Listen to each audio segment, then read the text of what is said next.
Questo oggetto è un contenitore per cellulari numerato, quindi tutti i ragazzi deporranno all'inizio della mattinata il loro cellulare, seguendo tra l'altro il numero del registro. Stop ai cellulari nelle classi. Dal prossimo anno scolastico sarà vietato utilizzare lo smartphone anche nelle scuole superiori. Lo prevede l'ultima nota del Ministero dell'Istruzione che, per tutelare il benessere degli adolescenti, sempre più dipendenti dagli smartphone e dall'uso dei social, ne proibisce l'uso durante l'orario scolastico anche a fini didattici, con specifiche sanzioni per coloro che dovessero contravvenire al divieto.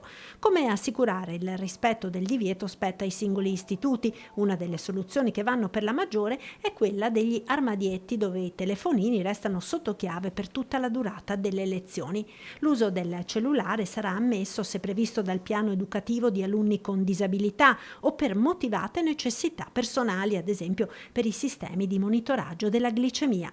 All'Istituto Besta di Treviso la decisione era già stata presa l'anno scorso. Abbiamo un po' anticipato anche quella che è stata poi la giusta decisione del Ministro.